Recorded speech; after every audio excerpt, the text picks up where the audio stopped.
basically my career started in 1964. I'd already had my pilot's license. My dad taught me how to fly when I was a teenager, and that got my bug for wanting to fly. And I joined the Air Force in 1964. Pilot training was in Selma, Alabama, Craig Air Force Base. A year there, and I got my wings. I stayed on at Craig after that as a T-37 instructor for the next 4 years.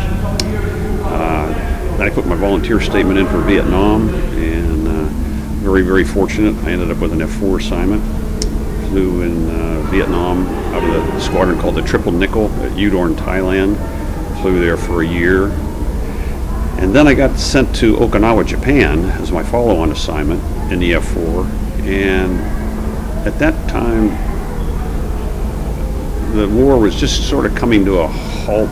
Nixon was president, and I was flying the F-4 version called the Wild Weasel, which goes after the SAM sites. And the F-105 Wild Weasels over at Karat were not being able to keep up with the frag orders. More and more missions, and they just couldn't keep the maintenance on them. So we deployed 6 airplanes and 8 crews down to Karat and flew the last 6 months of the Vietnam War, through all through Christmas, the linebacker 2 sorties, doing the Wild Weasel mission. Then back over in Okinawa, the SR flies out of there on a temporary basis. We were there for over 22 years, but the crews are temporary assignments at 6 weeks at a time. And I saw the SR flying around the skies of Okinawa, and I said, you know, that'd be a great follow-on airplane, and so I applied for it. It's an application process only, it's volunteer.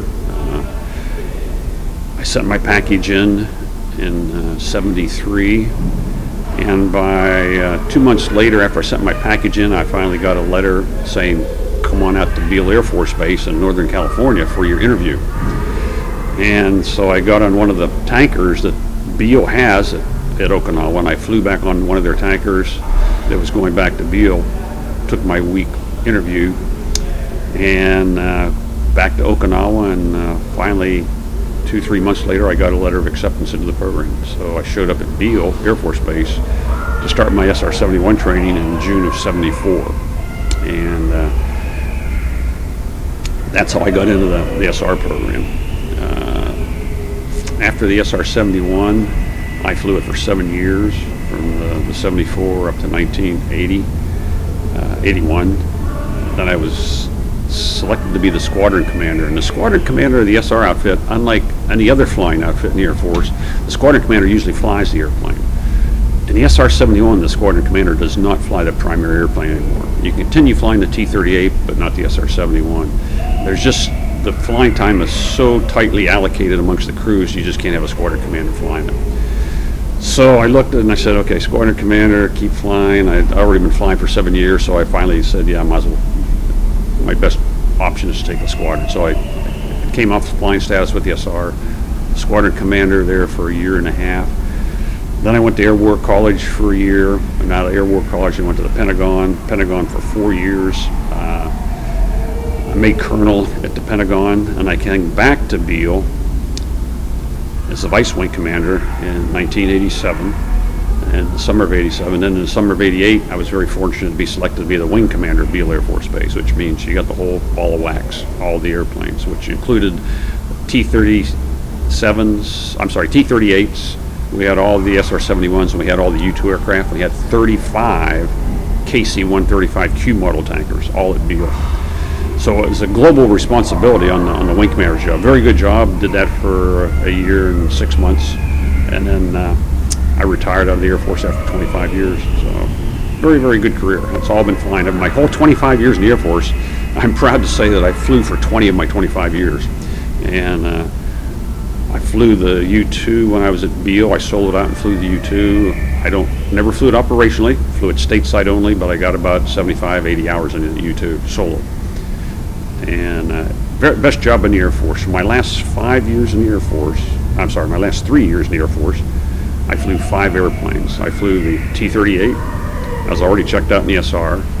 I went and got a staff check out at Castle Air Force Base in the KC-135, soloed out in the U-2, and continued to fly the T-38s as well. So 5 airplanes. In my last 5 years, I was flying concurrently the entire time. It was a very good job, best flying job I ever had. Because usually when you get up in that kind of rank structure, you don't think about you're ever going to fly again. But being able to fly all 5 airplanes is a real treat. The entry into the program is, like I said, volunteer. It's application only. You send in a package that's about that thick. It has all your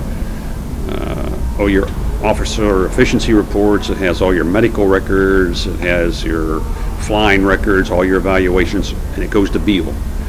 And at BEAL, they form a committee about once every 6 months with the wing commander, vice wing commander, the DO, squadron commander, and crew members. They sit around a table and have these stack of folders, pilot folders, maybe 15 to 20. And they have a stack of navigator folders, maybe 15 to 20. And on the cover of each folder, each application package is a accept or decline, and that gets passed around to everyone at the table. And the pilot, we're only selecting one pilot, maybe 2 pilots a year, and 1 or 2 navigators a year, very select program. So as the folders go around, you put a select or do not select for one reason or another. Of the selects, then we go through another cut and take a look who we're going to invite out. And we take a look at their background and what they've flown and everything, and make an evaluation, and then invite them out for 1 week of evaluation. The 1 week of evaluation, you'll come into BEAL on a Monday morning, and you interview with the one-to-one interview with the wing commander, the vice wing commander, the deputy commander of operations, the DO, the squadron commander, and the crew members get to chat and meet with you informally. Everyone has a say while you're doing your interviews, hire or don't hire. That lasts about 2 days, and then you get evaluated. You get 2 flights in the T-38 with a senior SR guy to see your flying skills in the T-38. You take a simulator ride in the SR-71 simulator to see how well you adapt to a new airplane. They're not expecting you to be able to fly it, but they just see how you react to coming into a strange environment as a pilot. Those 3 flights are evaluated, the 2 flights in the 38 and the SR simulator ride. And then you go down to Castle Air Force Base and take a 2-day physical. It's not an astronaut physical. It's less than that, and it's a little bit more than a normal Air Force physical. It's a 2-day physical down there. And if you pass the physical, all your records are sent back to BEAL. You go back to your base a week later. After that's over with, you wait around for a letter of acceptance or decline into the program. And I was very fortunate to get a letter of acceptance. And like I said, I showed up in BEAL in '74. Training in the airplane lasts about 9 months long, depending on how long it takes you to get your 100 hours. Your goal was to get 100 hours in the airplane. We never let a crew go to fly the operational missions until he had 100 hours in the airplane. His first missions would be flown out of Okinawa, Japan. Training was quite involved, and there was no bets. Even though you made it into the program, there were no guarantees whatsoever that you were going to get through the program. You could fail in the simulator. You could fail while flying the airplane, the SR. We've had a few guys that were a little iffy on the refueling, but we got them through and they made it. You only get 5 flights in our 2-seated trainer model, the B model, SR-71B. You only get 5 flights, and then you're kept free. Then you fly your first flight in the A model with an experienced backseater. Meanwhile, your person that you've matched up with, your RSO, which is Reconnaissance Systems Officer, which is an Air Force navigator, he has already got a flight in the back seat with an experienced pilot. Then you marry up after their 2 flights, and then you now fly as a crew, and trying together 100 hours, flying various profiles all around the United States. The gentleman I matched up with, his name's Don Emmons. He and I met in 1974, and that's the only person you're allowed to fly with in the SR-71. Unlike any other airplane in the Air Force, the T-38, F-4s, KC-135s, cargo airplanes, you don't know who you're going to fly with probably the next day.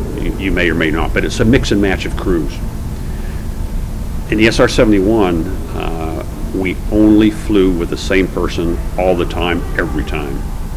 And it pays dividends when you have that kind of knowledge of each other. When you're going and traveling at over 2,000 miles an hour, you don't have the time nor the latitude to think about What's he thinking in the back seat? What's he thinking in the front seat? What are we going to do about this?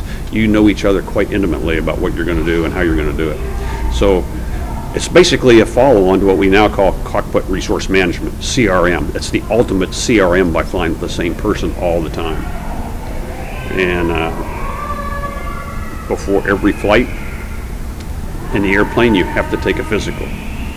If you don't pass the physical, if the pilot doesn't pass, then for all practical purposes, that navigator's grounded as well because he can't fly with anyone else. So it behooves you to keep each other quite healthy.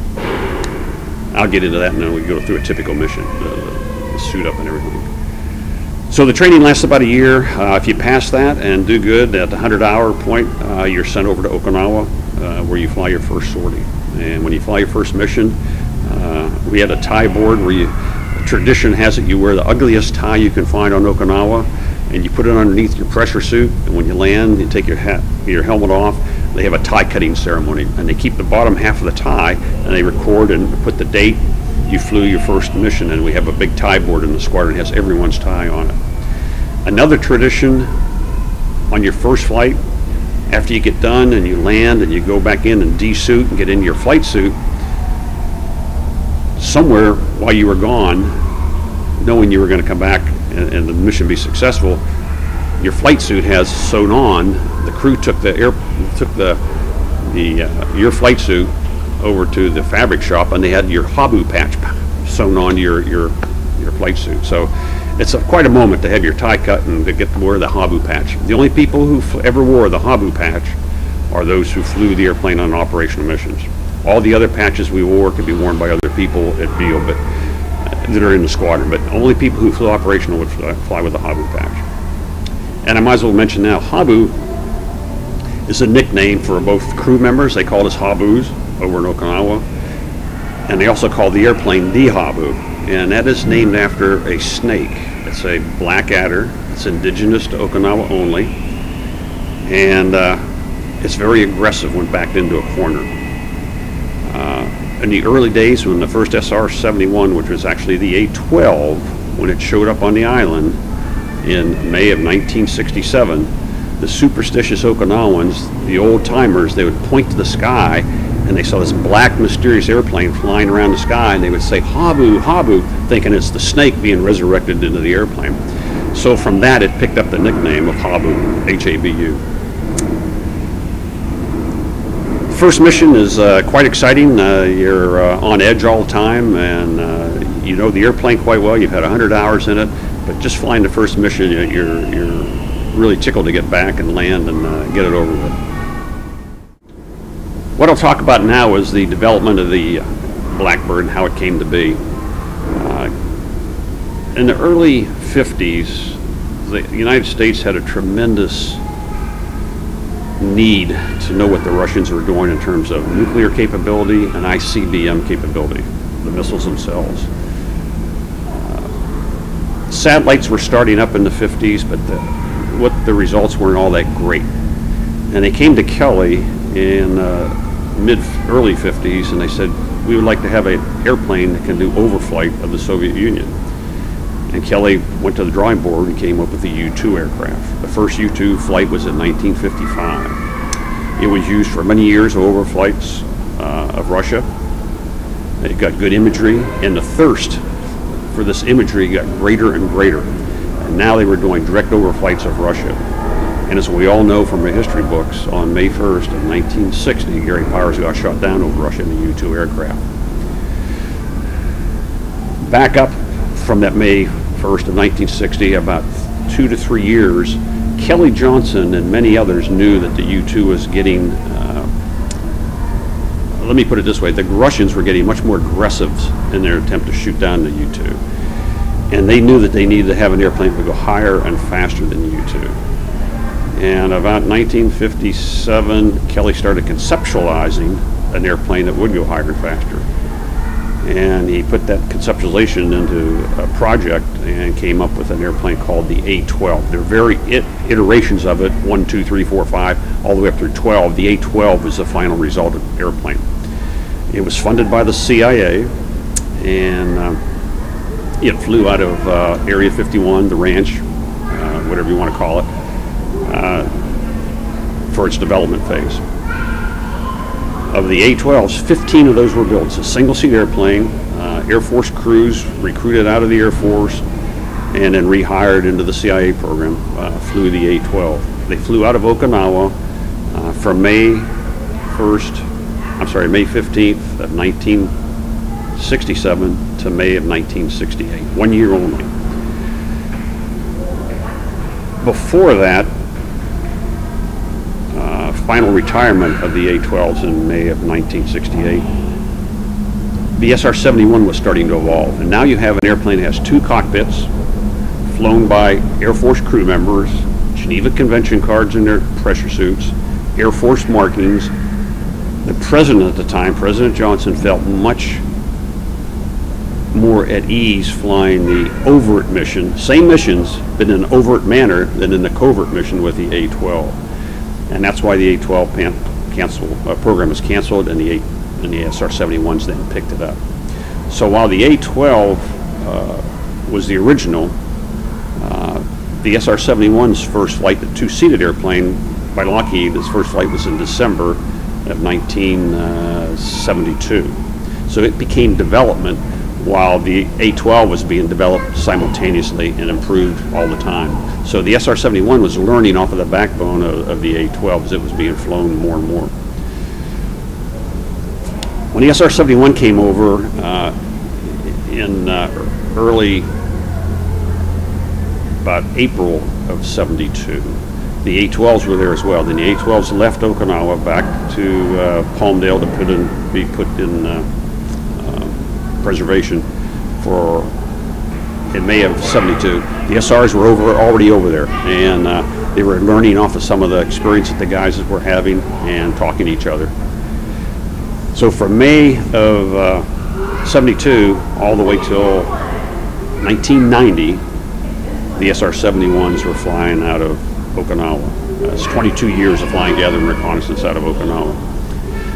When Kelly decided to build the airplane, he wanted to build a metal that had the structural integrity to stand the harsh environment of Mach 3 speeds at 80,000 feet, and also be able to stand the harsh temperatures.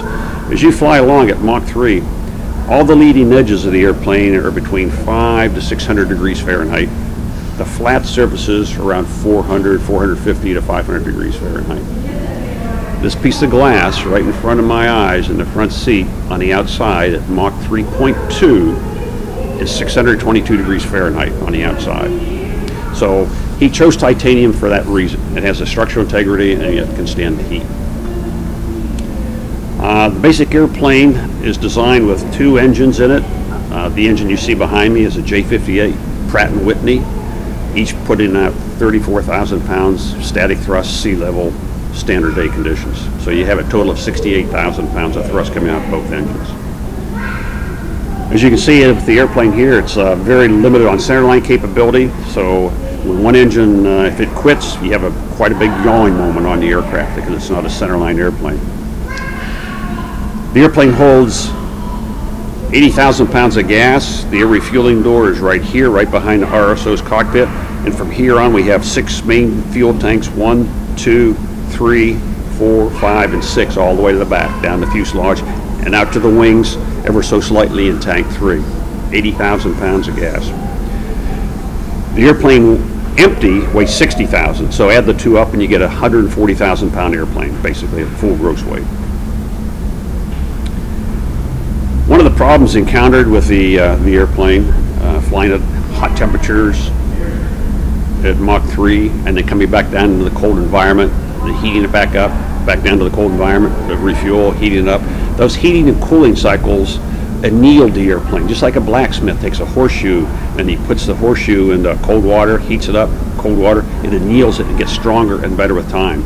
By the same token, the heating and contracting cycles also shrink parts of it. And the airplane, the skin of the airplane underneath here, it leaked fuel. Not a whole lot, not as much as most people think about.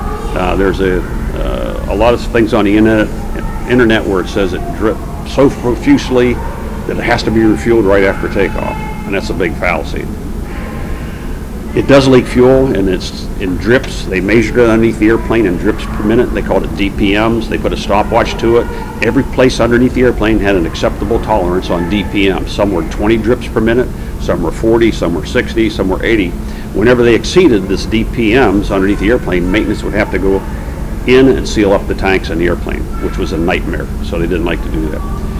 All the fuel dripping out of the airplane was collected in very shallow drip pans all underneath the airplane, and obviously thrown away after that. You couldn't reuse it. Has air refueling capability. The air refueling door is right here, right behind the RSO's cockpit station. The tankers we used were KC-135Q models, and as I said before, we had 35 of them at Beale. They were dedicated to the SR-71's mission. They were the only airplane that could carry our JP-7 fuel and also the JP-4 fuel in tanks. They had special plumbing aboard them that allowed them to carry both JP-7 and both JP-4 fuel.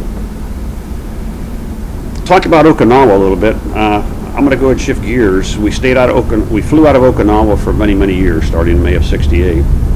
The bulk of those missions were over North Vietnam during the 70s, getting intelligence on the North Vietnamese. Then as the war started winding down in '72, '73, our focus of flying and gathering reconnaissance shifted to North Korea. We did a lot of missions straight down the middle of the DMZ, imaging up to the north into North Korea. Once you go through the DMZ, we can then take the airplane and fly a little bit up to the left, maybe another 400 or 500 miles, and you'll hit a place called Vladivostok.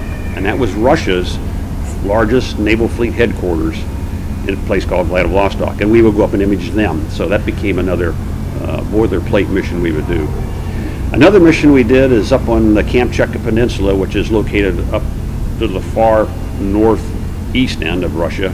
If you just take our Aleutian chain coming out of Alaska and continue it on down, you will eventually hit the Russian Kamchatka Peninsula.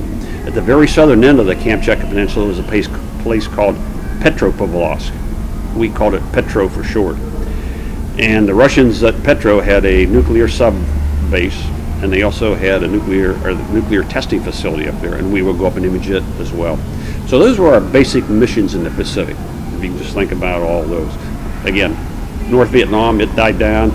North Korea, a little bit of ELINT, electronic intelligence off of China. Then we went up to Vladivostok, and then up to Petropavlovsk.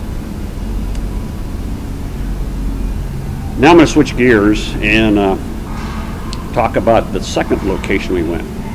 And that is over in RF Mildenhall in England. In 1974, the SR-71 set a speed record from London to Farnborough. I'm sorry, from New York to London, landed at Farnborough, and put it on international display at the Farnborough International Air Show in 1974. That's the first time the SR had ever been open to the public, international public. Right after that, they saw a need over in the European theater that the SR-71 could get involved with. And the location they picked was RAF Mildenhall, just outside of Cambridge, north of Cambridge by about probably 50 miles to the northeast. And we started going to Mildenhall in 1976.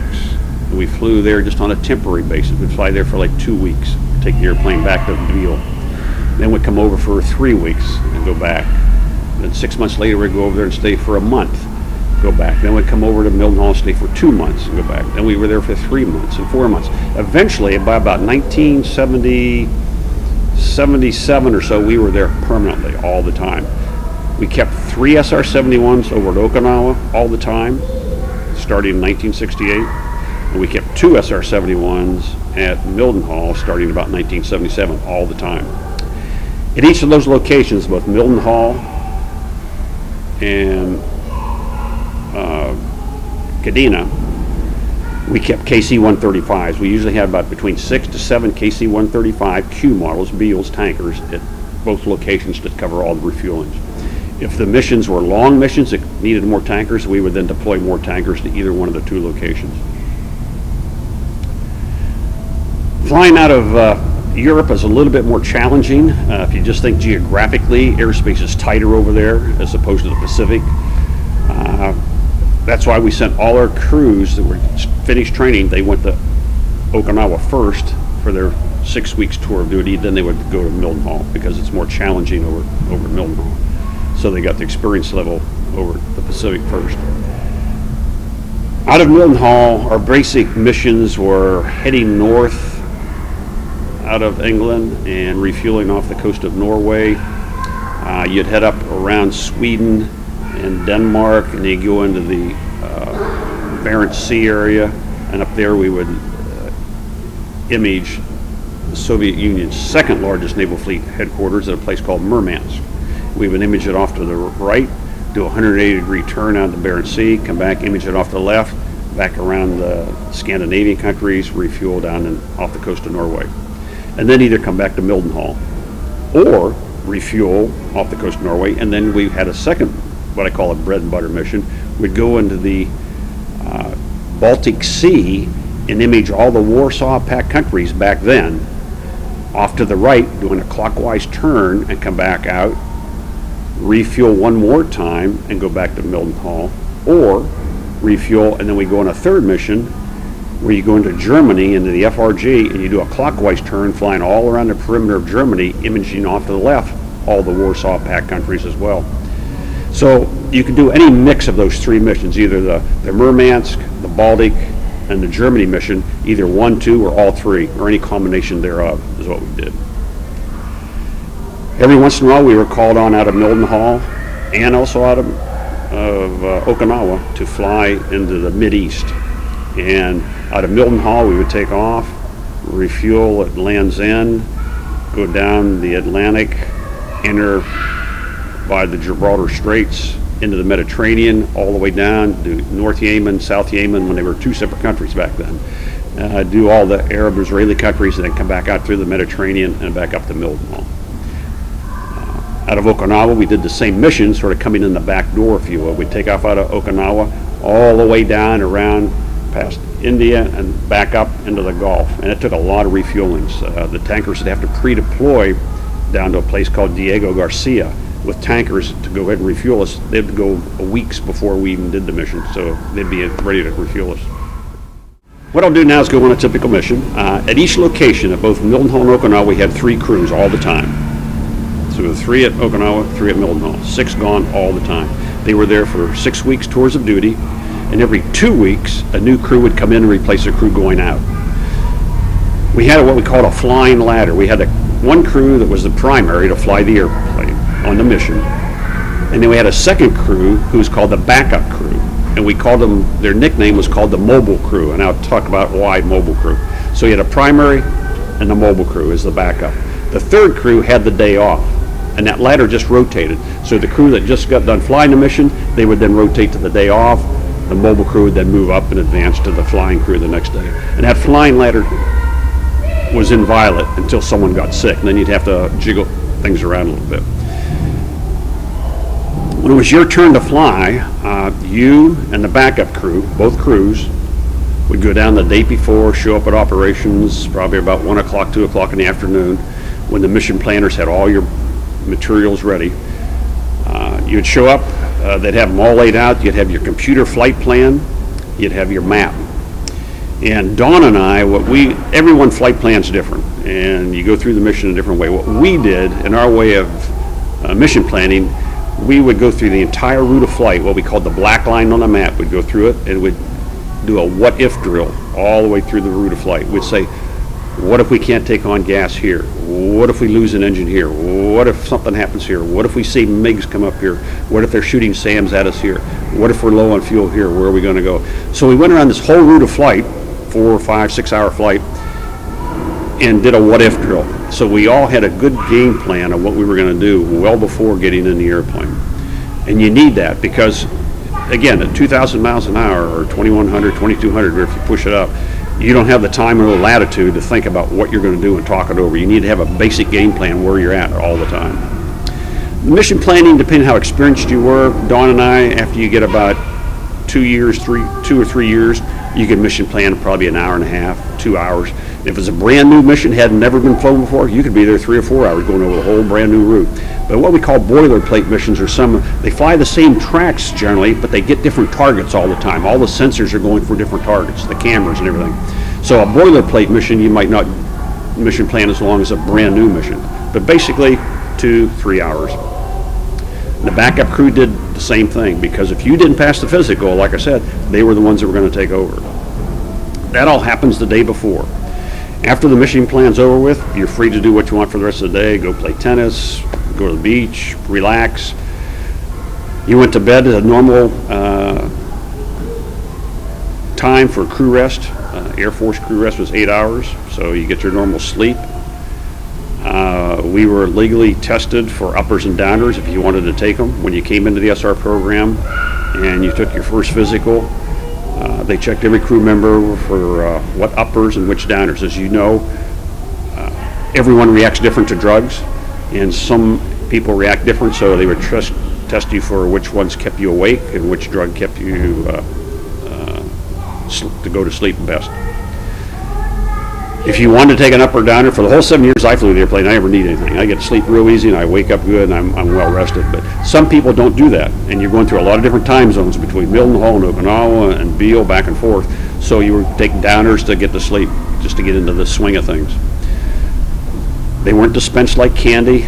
The flight surgeon had to give you one at a time, and he would write in your medical records, you know, Rich Graham took a upper or a downer at this time and this date, so I don't want anyone to get depression. They were handed out like candy. They were very well regulated.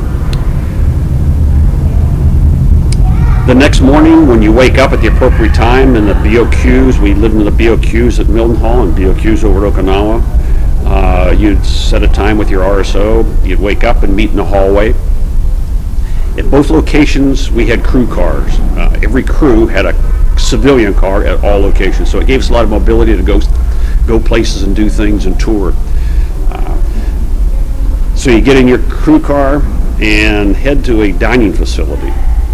At each location we had a designated dining facility, and you had to eat a pre-flight meal before every mission in the airplane, even training missions at Beale. And it was considered a high protein, low residue meal, they called it, for obvious reasons. And for us it consisted of steak and eggs. Later on, the crews, I think probably starting about the mid-'80s, they started eating different things, but prior to that it was always steak and eggs is what you ate for every meal. While you were there, the backup crew was eating their meal as well, because who knows, they may be the ones to take over the mission if you're not sick. It's also a good time for you and the backup crew, who become the eyes and ears of the flyers, to talk over any last minute changes or anything you want to discuss. Any particular needs that the primary crew has, the backup crew would take care of it. And that's what their whole goal is, to take care of that. Then you get in your cars and then head to operations for the briefing for the day. And the briefing was very important. Everyone that attended the mission briefing, you'd have at each location, I failed to mention, at each location, both Okinawa, which was labeled detachment number 1, we call it DET 1, and RF Mildenhall is detachment number 4, DET 4. So we had DET 1, DET 4. Each of these locations we had a DET commander, generally a colonel or a lieutenant colonel as a commander of each location. He's there on a permanent basis. The crews go there TDY 6 weeks at a time. The briefing, the deck commander is there. You'll have all the tanker folks, you'll have the primary backup crew, you'll have your intel folks, you'll have the weatherman, you'll have the crew chief for the airplane, and you'll have the maintenance officer, and anyone else who has a vested interest in the mission will be in the mission planning. Very classified briefing, and we go through the entire route of flight in a quick manner.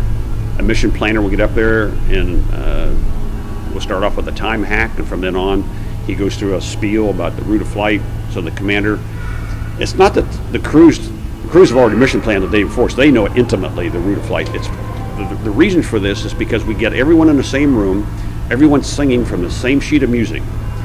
Because once this briefing breaks up, everyone goes to the 4 winds. There's no more radio transmissions whatsoever. We learned early on, I'm going to digress a little bit here, but in 1977, the National Security Agency, NSA, came down to Okinawa out of Yokota, Japan, and they gave us a briefing. And they said, gentlemen, you guys are giving away the farm down here by talking on the radio. Every one of those fishing trawlers around Okinawa are Russians, and they're picking up all your transmissions, they're relaying all their information to all the other Soviet satellite countries, everything you're doing. We recommend you go radio silent.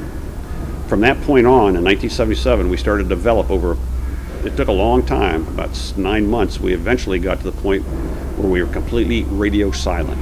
From the time you pulled out of the barn, you could fly a mission halfway around the world, do 4 or 5 air refuelings, come back to Okinawa or Mildenhall, and never ever talk to a soul.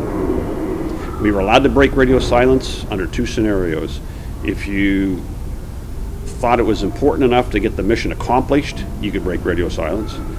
And if you were in an emergency, you could break radio silence for obvious reasons. So other than that, if everything's going normal, we try to do everything radio silent. And we learned to do that. And that's why this briefing is very important. When you leave this room, you don't want to get on your, what we call back then, they were these heavy radios, bricks, where you could talk to each other, handheld bricks, like a walkie-talkie. We minimize that so no one talked to anybody. So when you leave that briefing room, you better have a good idea and game plan what's going on here. And the briefing would last about 25 minutes. At the very end, the commander had his remarks, you know, fly safe, guys. Usually he would add the words which were comforting to crew members.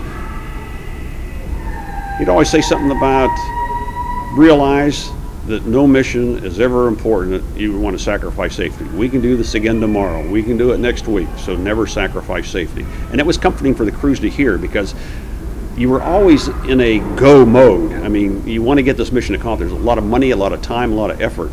So you were wanting to get it over with and get the mission complete, but never at the risk of safety. And that's what you always have to put in mind on this airplane, at the risk of safety. And the whole program could be in jeopardy if you did something really stupid.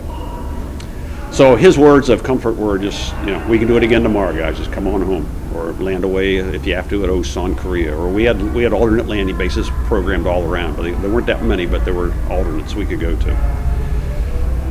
After the briefing was over, everyone went to the 4 winds. The mobile crew, they went and got their classified materials out of the safe, and they were now in a car, in a van. It was a sedan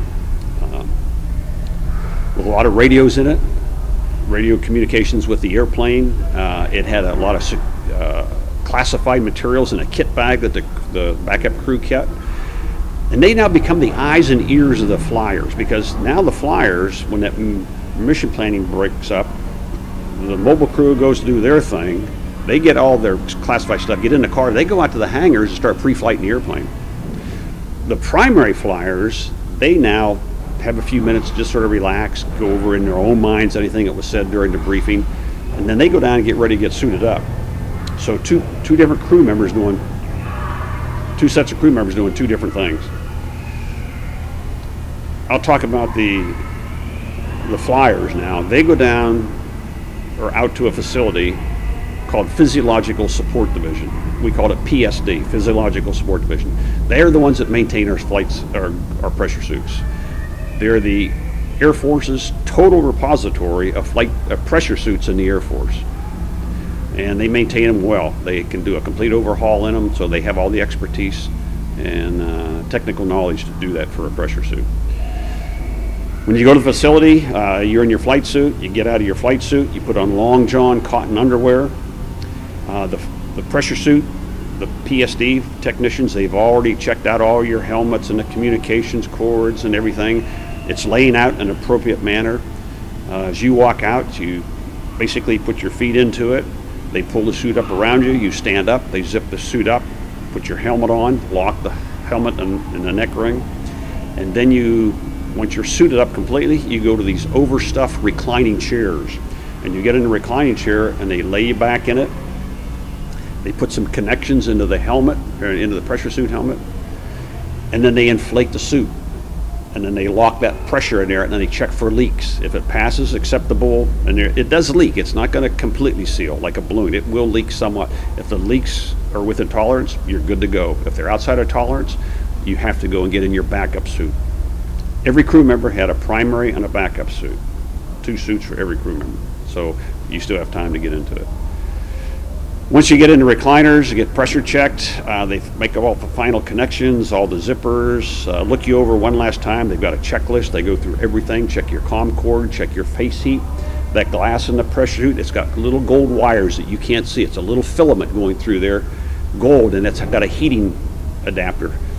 If you're in a cold cockpit and you breathe on that glass, it could, just like you do in your house on a pane of glass, you blow on a cold day, you're going to get moisture and condensation in there. So there's a heating element that we can get rid of that.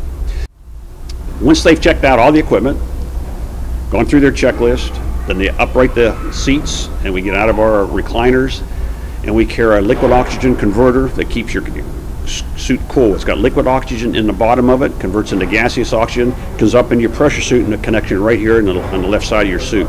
And then you just dial in on a dial here how much cooling air you want to go with your 98.6 on the inside, because that's all you're doing in the pressure suit. You're trapping in 98.6 Fahrenheit, and now you add how much cooling you want to mix with that. And inside the pressure suit, as you dial it in, there's tubes inside here that go all the way out to your hands, all the way down your legs, all the way down to your toes. So it's fully air conditioned throughout with this liquid oxygen converter. Then you get in a massive van. They have a big van that's got the recliner chairs bolted to the floor, and the van drives you out to the airplane. While you're doing all the suit up, the mobile crew's been out to the airplane. The mobile pilot gets in the front seat, the mobile RSO gets in the back seat, and they get out their checklist, and they go through both cockpits all the way, checking every switch, dial, and gauge in the cockpit, all the way up to engine start.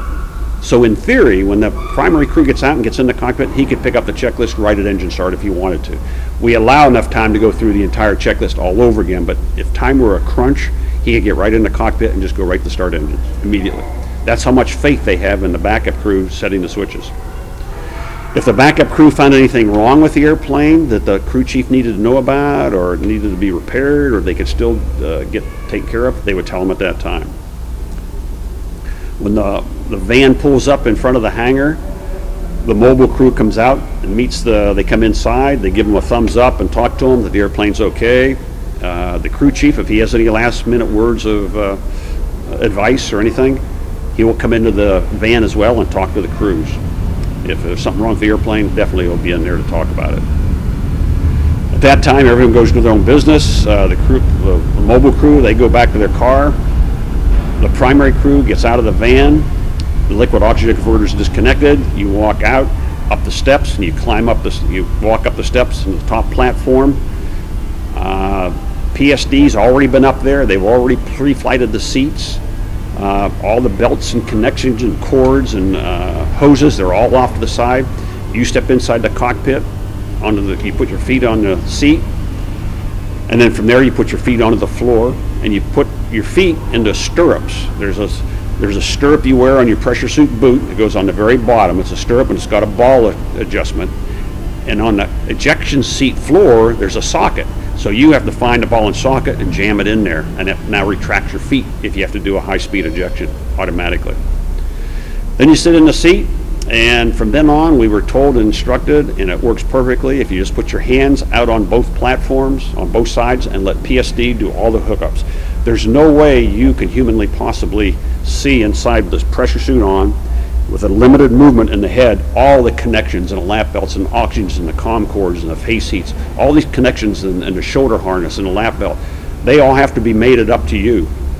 So they have a massive checklist. They go through every item and then they read it off as another double check, because your life is totally in their hands. If they miss a connection, an oxygen connection or a seatbelt connection or a parachute connection, you may never make it if you had to eject. So they go through a very disciplined checklist to make sure everything's taken care of. So trying to help them do all that, you just get in their way. So we were taught, just put your hands out on the platform and let them do everything, and that's what happens. Once you're mated to the seat, then you go through the checklist. The pilot does his checklist, the RSO does his checklist. Crank up the engines.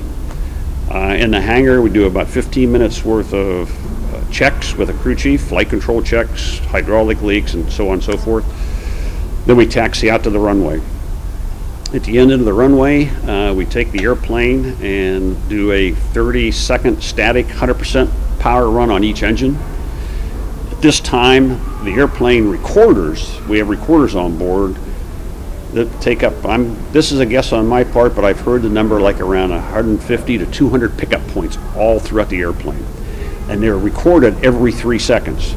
Oil pressure, hydraulic pressure, throttle angle, nozzle position, afterburner, they're all being recorded in a static position for 30 seconds. So that becomes a baseline for maintenance. So when they come to repair the airplane, if something's wrong with it. So you hold each engine 30 seconds at full mil power individually. The crew chief and his assistants are walking around underneath the airplane. They're making sure there's no last minute leaks. It's your last chance inspection, they call it. They look at the tires, heating, brakes. Just look it over one last time. Make sure everything's on like it should be. Then we get on the radio. If we're doing it radio silent, like I told you, we'll get a light gun signal from the tower. When we get the light gun signal, the mobile car then takes the runway. I forgot to mention, let me back up on the taxi out. The mobile car always precedes it with a backup crew. They always precede the SR everywhere. It taxis. And that's not because the crew doesn't know how to get to the runway. It's because they're looking for FOD, any kind of objects on the taxiway. They do a little S-turn all the way down the taxiways in front of the SR. And the reason they're doing that is because each tire on the SR-71, the 6 main tires and the 2 nose gear tires, is 400 PSI gaseous nitrogen. And if you roll over a nut or a bolt or a screw out there, I will guarantee you that footprint of that 400 PSI on a 140,000 pound airplane, it'll cut the tire where you're going to have to go back and probably abort the mission to change the tires. So because of that, making sure there's no objects on the taxiway is very, very important going out. And that's the mobile's job. So when we get cleared on the runway with the light gun signal, they then take the airplane, or they take the car, and they drive it down to about 5,000 foot length of the runway, because your takeoff roll is about 4,500. And they do the same thing on the runway, make sure there's no objects on the runway. And then they clear the runway on a perpendicular taxiway, and they just wait. The SR-71 will then get a green signal for cleared for takeoff. When he gets cleared for takeoff, bring the throttles up to full mil power, lift them up, and then go into full afterburner. Race down the runway. You start the stick coming back, you start rotating, you start the nose coming off the ground at 180 knots. The airplane will break ground at 230 knots. You get the gear up as soon as you can, and you accelerate on climb out to 450 knots, and you climb out at 450 knots. And then you start leveling off, generally about 25,000 feet, 26,000 feet, and then you start heading to a tanker probably right after takeoff. Okay, now we're heading for the tanker. The tanker's already taken off. The tanker has a hard requirement. It's usually a cell of 3 airplanes, 3 tankers. It's a cell. A primary refueler, a secondary, and a third tanker is a backup. So early on we used 3 tankers in a cell to refuel the SR-71. When money started getting tight in the late 80s and mid 80s, we went down to 2, and even in the late 90s we went down to just one tanker up there. No redundancy whatsoever, so that was economics. When I flew the airplane, there was always 3 airplanes up there. So they were there 30 minutes before we arrived. They are up there checking out the weather and making sure everything's good. No thunderstorms. They don't have to remove this air refueling control point that we're all flying around. The tanker's up there flying an orbit, a racetrack orbit, around a common point in space. You can call it coordinates if you want. And they're just flying it, left-hand turns around this common point. We in turn we've taken off from either Mildenhall, Okinawa, or Beale, and all we do is fly to that common point. Our navigation system takes us to this common point, if you will. And we're going to meet there at a specific time. The tanker, he's up there, he has the wind drift killed, he's been up there for 30 minutes, he knows exactly how long these legs are taking him, inbound and outbound. With equipment on board both airplanes, we had a secure means, semi-secure means of arranging to each other. So we had a distance, a DME to each other we could read. And we also had a bearing pointer that point to where each other's at. So the tanker navigator, he saw where we were at and how far, and we could see where he was at and how far. And everyone's going for this common rendezvous point called the ARCP. As he's flying this left-hand turn, we're coming in, and he sees our DME. When he sees it, when the navigator and the tanker, he sees our DME at the right number, depending on the wind, but let's say it's about 12 miles. When he sees about 12 miles between the two of us, he then tells the aircraft commander of the tanker, he says, start your final turn now. And he starts his final turn with a right bank angle, rolls out, and we're still plugging in. Once we've leveled off, we're cruising at 0.9 Mach. So we just keep cruising in at 0.9 Mach, and we'll roll out every time, all the time, about 3 miles trail with the tanker, with a closure on him. He's holding 325 knots, we're going at 0.9. So we're closing very slowly the whole time on him. So this turn is very precisely executed to roll out at about 3 mile trail every time. And we're allowed to go down in IFR weather, down to 1 mile visibility with all this ranging equipment, and then break out. Yeah, as you come in for the refueling, once you see the tanker visually, then you just make a slow closure and join up in what's called the pre-contact position. It's about 50 feet behind the boom, so you just put the boom out in front of the front windscreen and just fly off of it. And then slowly the boom operator, again in radio silent, you would just move forward and ever so slowly, and then stabilize. Then he takes the boom, and then he flies the boom right into the receptacle. The jaws are hydraulically actuated, they lock, the boom nozzle in, then you start transferring fuel at 6,000 pounds a minute from the tanker. Average refueling to get a full load of gas, it would be right around 15 minutes, maybe 20, you know. Sometimes you would take a split off load just to get just for practice. You'd take half the load off the number one tanker and go over and get on the number 2 tanker and take the other half off of him. So sometimes we just split off load, sometimes you take it off the same guy. Once you get your full load of gas, they go one direction and you turn obviously in the other direction. And then you start going through the checklist, the post-refueling checklist, light the afterburners, and then start your climb and acceleration to 80,000 feet. The initial level off is going to be around 71,000. With a full load of gas, about 71,000. It takes about, from the time you come off the tanker, light the burners, from then to get into Mach 3 is probably, I'm guessing I'd say 12, 15 minutes, something like that for the climb and acceleration. And then you're going to be cruising and leveling off at Mach 3 at about 71,000 feet. Once you get the airplane up at 71,000, the airplane, if you're holding a constant airspeed, which we do, we hold basically a 450 knot Keys climb, knots equivalent airspeed climb, and you will level off at Mach 3 all the way up. And we have a little, what we call an airspeed schedule that bleeds off on the way up. But when you get done and all said and done, you'll be at 71,000 feet, Mach 3, pretty much.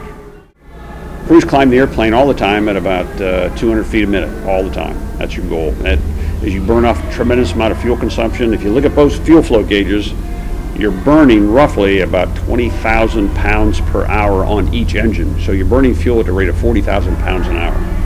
So because of the tremendous fuel consumption, a 200 knot per minute rate, or 200 foot per minute rate of climb thereabouts, that will always keep you at max cruise range profile all the time as you burn down the fuel. And you fly the mission into the wherever you're going, through the through the Korean DMZ. All the imaging is being done off to the left or the right, to the north, and all the sensors work automatically. They're all orchestrated. Everything on the airplane, the navigation and the sensors and where they're looking and when they're looking, is all done automatically. And it's done by a giant computer that's loaded onto the airplane about 2 hours before takeoff. It's called the guidance group. And inside the guidance group is probably about half the size of a big refrigerator, and it's pre-programmed by a maintenance shop called the Avionics Maintenance. They pre-program the computer with all the tapes and everything that's given to them from the Intel folks, and they run it through a complete dry run on the ground to make sure it's accurate, and then they take it out to the airplane about 2 hours before with a crane, and they lower it with a crane assembly into the back of the airplane.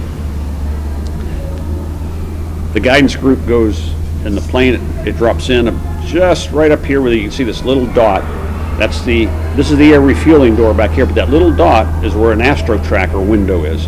So the guidance group is lowered into a panel up here. This panel has a quartz glass window about, I'd say about 10 10 inches in diameter, highly polished, highly thick, refined quartz glass, because the telescope's got to look through this. So this panel comes off, they lower the guidance group into it, connect all the electrical connections and air conditioning, and then they put the cover back on. The navigation system for the airplane is through what's called an astro tracker. It looks up at the stars. On top of the guidance group, which we nickname as crew members R2-D2, because it's smart, it does everything on the airplane. It orchestrates the cameras, everything. But on top of the guidance group is a gimbaled platform. And on that gimbaled platform is a telescope. And that telescope looks through that quartz glass window, and it goes into a search pattern called an ever-expanding rectangular search pattern. So it starts out and it gets bigger and bigger and bigger in this real rapid search pattern. Inside the R2-D2, we have the Julian date of the year, which is the sequential number of the day. Like January 1st is 1, January 2nd is 2. That's called the Julian date of the year. So the Julian date of the year is plugged in there. It has a chronometer in the computer accurate to 1/100th of a second. And it's got a 64-star catalog of the 64 brightest stars in the Northern Hemisphere. So the theory is, we know where all the stars are all the time. So if this computer knows the exact year, the exact day of the year, the exact time of the day, and it goes looking for these 64-star catalogs, it'll search and look on, and eventually lock on to the 3 brightest stars in the Northern Hemisphere that it can find. And it does that while we're on the ground, taxiing out from the hangar. On a day like today, as clear as it is, it would lock on the ground within about probably a minute, maybe. If it's hazy, it may take 2 minutes. If it's overcast, obviously you can't get anything until you get above the overcast, and that R2-D2 does its thing. But I've always been impressed how you pull out of the hangar, as soon as you taxi for about 30 minutes or 30 seconds, and about a day like this, or a minute, it locks on to 3 stars. It gets them right away. And that's how you navigate. And when you think about it, and realistically, it's no different than a GPS today. A GPS that we use for our cars and airplanes and all kinds of navigation locks onto what? They lock onto artificial stars we call satellites, with an exact known position, a highly accurate chronometer inside each satellite. So what we're doing is using the real stars, and anyone with GPS is using the artificial stars for accuracy. So same thing, just different means.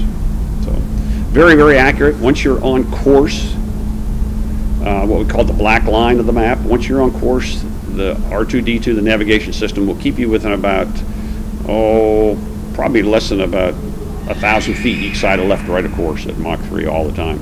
It does a very good job of keeping you on the course.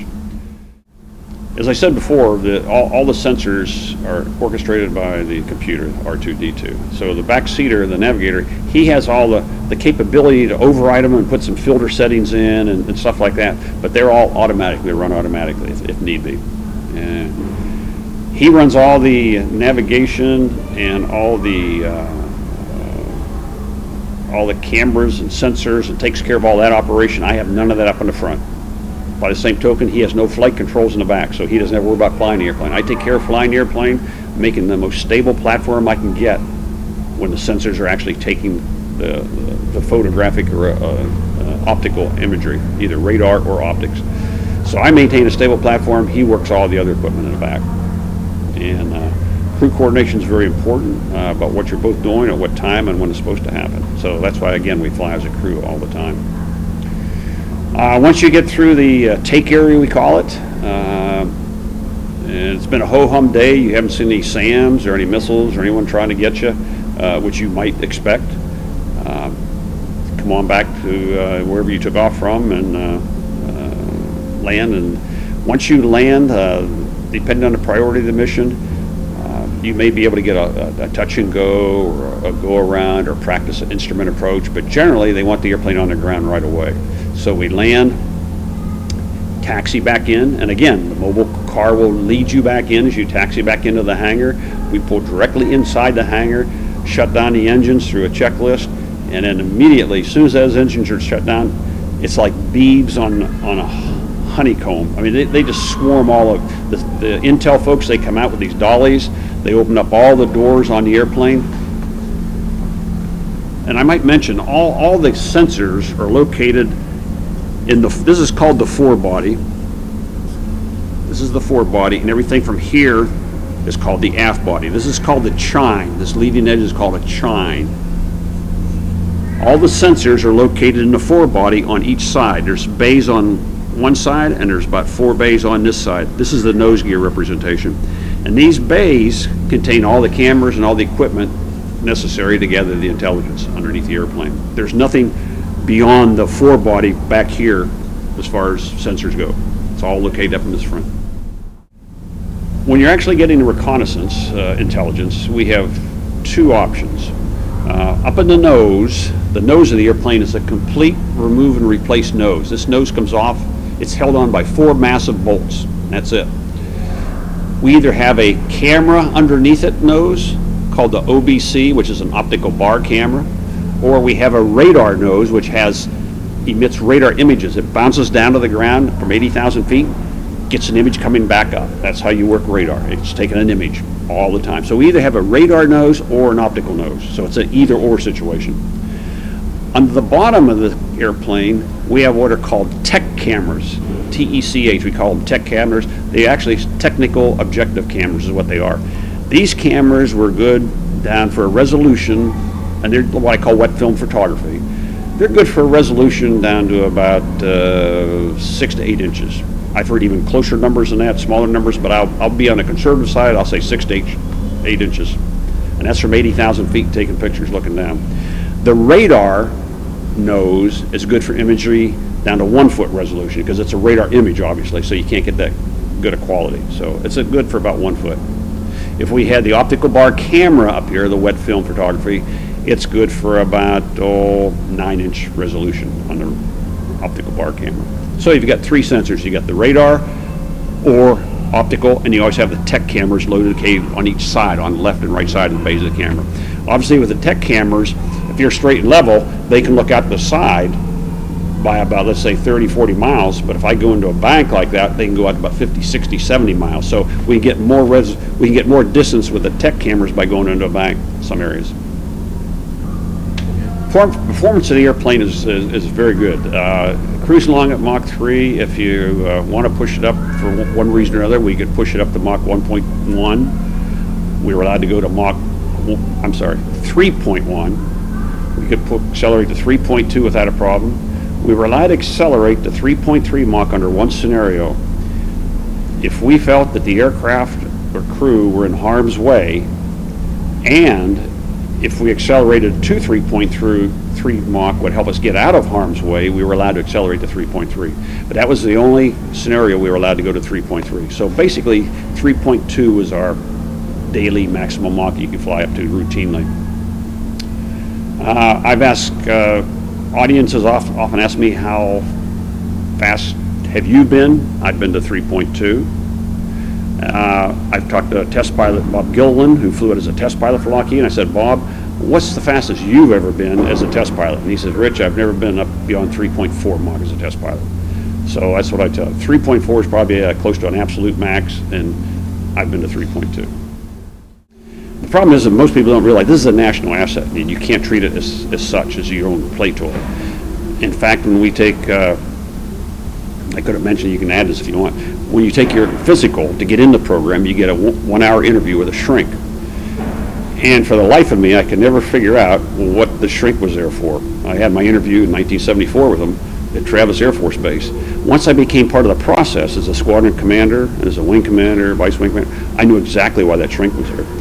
His whole job was to try to weed out any rogue pilot that's about to try to enter this program if he has an ego so big that he's going to do something really stupid to embarrass the country, the president, by doing something really unauthorized with this airplane.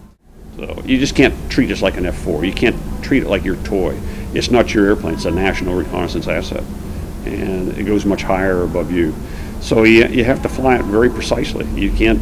That's the hard thing about getting into this program. You're giving up a lot of freedom, but you still get to fly the T-38. Every crew member who flew the SR is dual qualified in the T-38. So that's where you really get your flying, maintain your experience levels, is flying the T-38 2 times a week, 3 times a week. You fly this airplane at Beale maybe twice a month. You get a lot of simulator time, but flying the T-38 keeps your flying skills honed to a peak. And that's where you can take out all your aggravations and ego, whatever you want to do, but you don't do it in this airplane. You start slowing this airplane down, you slow it down and slow it down, and it gets slower and slower and slower. I'll come back to something. If you get slower and slower and slower, it'll just pitch up, and finally it reaches a critical angle of attack, which is subsonic of 17 degrees AOA. Reach 17 degrees AOA, it pitches up. There's no, you can take a stick, go full forward, you're not going to arrest it. It just pitches up. Supersonic, the critical angle attack, is, I believe it's 6 or 7 degrees AOA. Once it reaches that supersonic, it pitches up and away it goes. It just breaks up. And it breaks up right here at this point where the forebody meets the aft body. That's the weakest point on the airplane right here. And this is where it'll split in half generally, when most of the guys that have gotten that point in the early testing days. If it comes apart here, because this is where this airplane can actually come apart right there. You can take this apart, turn this nose section around and store it in a hangar like this. At this point of the airplane, let me back up. When this airplane heats up at cruise to the 400, 500, 600 degrees, it grows 5 inches in flight. It just stretches 5 inches, the whole airplane. To accommodate the stretching and the plumbing, the wiring, all the tubes, this point right in here, everything's on an expansion joint right in here. And this is why this is the weakest point of the whole airplane right in here. And that's where it tends to break up and go apart. That's another thing. I've heard anywhere from 5 to 12 inches. No, 5's the number. Yeah, Five. no 8s, 9s, 10s, 11, 12s. No, it doesn't add Okay. Yeah. 5. Did you ever have any close calls? No, I never had any close calls. You know, I've seen MiGs come up to try and get me, but I knew they can't do it. Well, I assume they were 25s, but you can't see from up there. And the only reason I could see them, and I've documented it in my couple of books I've written, is because they were contrailing. If they're in contrailing, you will never see them. You're at 80,000, 75,000, 70, you'll never see them down there against the ground or even against the Pacific Ocean. That's where I saw them. But I could see the contrails, and they were in a circle. They were in an orbit, 3 of them. I could see 3 distinct contrails down there, way off the nose. And as we got closer, they came out of their orbit and trail with each other, about a 10, 12, 15-mile trail with each other, and they were doing a pop-up trying to get up to me. And that's about the closest I've ever had, but they couldn't get up there. They were just falling out of the sky. Yeah. In fact, the back seater, the RSO, he has the ability, he can take what we call happy snaps. He could push a couple buttons back there, he could take little photographs. And I'd tell Don on this mission, he's got a view sight that looks directly beneath the airplane. And I said, Don, take a look for the MiGs coming. He looked and he said, there goes number 1. He said, they're just falling out of the sky. There goes number 2, and they're just falling out of the sky. Because there's no more air up them from the fly. And he takes some pictures of them as they're falling out of the sky. That's wild. So it's not, it wasn't a real threat, if you will. Coming to land, what are the numbers as far as, you know? Let me review them. Let's think about this. Let me come in for an overhead pattern, because I can tell, they'll click off. As you come in, we did a 360 overhead. So you'll come in at 300 knots. You'll pitch out. When you get on downwind, you'll be at 250. Gear comes down. There's no flaps on this airplane, no slats, no spoilers, anything. So gear's it. Gear comes down. You turn the base leg starting at 230 knots. And when you roll out, you want to slow it down to 175, 180 knots on final. Touchdown about 160 knots. And then you add fuel increments to that. Anything above 10,000 pounds, you then add increments of speed for every 2,000 pounds above 10,000. To compensate for the extra weight. Pardon? Yeah, to compensate for the extra weight. Yes. Yeah. And this is something I want to back up. I want you to add this on the stalling speed and the pitch up and everything. Having said that about the stall and the pitch up, you'd have to be really ham-fisted in the cockpit, because we have, like we had at American Airlines, when I flew at American Airlines for 13 years on the MD-80s, if you get too far into back pressure, you get what's called a shaker. You get a stick shaker. And if you ignore that warning, you get a stick pusher, or a yoke pusher. And that's what we had in the airplane. We had a shaker, which says, hey, dummy, you're getting close. Any more, I'm going to give you the pusher. And then you go, you give it some more back pressure, more G loading, and you'll get the pusher. And it's 70 pounds of force out of the hand. I mean, it'll actually just practically, unless you're holding on tight, it'll take it right out of your hands. That's a big force. And it actually moves in the back, the elevons. We don't have ailerons or elevators. We have what's called elevons. They blend in elevator and aileron simultaneously. So the elevons give a full pitch, so the airplane pitches down. A lot of people ask me about how you felt on your first flight, and after getting your simulator, when you first show up and you start training, the first thing you do is get checked out in the 38, and then you ease into the simulator training. But the training in the simulator is so demanding, that's where we've washed most of our crews out before they even put their first step in the airplane. Still no guarantees, but most of the washouts happen somewhere in the simulator program. I had 136 hours in the simulator before I put my first footstep in the first flight. So when you put your first foot in that airplane for that very first flight, you are so comfortable because now you have windows to look out. You can see the world. So you're right at home, and everything's just second nature after all that simulator time. And the simulator is very demanding. The program is very, very demanding, and it's made that way to see who can cut it and who can't. I met Kelly very briefly. Cruz did. He would. The Lockheed folks would fly up to Beale in the mid-70s. They would come up in their Lockheed Jetstar and land, and he's been to our crew meetings. We've invited him to some of our crew meetings to talk with the crews about the airplane and some of the stuff, questions we had about it. He always attended our Blackbird reunions that we have every 2 years in Reno, Nevada, until he died in 1990. He became quite infirmed about 1987. He fell and broke his hip. And between 87 and 1990, he was convalescent home, hospital, and then finally passed away in 1990. So up until about, he wasn't doing much then. He turned to Skunk Works. His co-worker, Ben Rich, who was his number 2 man at the Skunk Works, then took over the Skunk Works when Kelly stepped down as the head of the Skunk Works. Now, Skunk Works is a very secret, innovative, outside-the-box kind of section of Lockheed. McDonnell Douglas has what they call their Phantom Works, the same thing in the Phantom Works. These are people and technicians and engineers who think way outside the box. That's their only job, is to do that and try to think of something more futuristic, better way to do it. And that's their whole goal in life. And that's what Kelly Johnson, they call it the Skunk Works. Kelly was the president, then Ben Rich took over after Kelly stepped down. This rudder was total titanium at one time. And then they said, let's try to see if we can't make this out of a graphite. And then that's what they did. It became a graphite rudder eventually. So it started out titanium.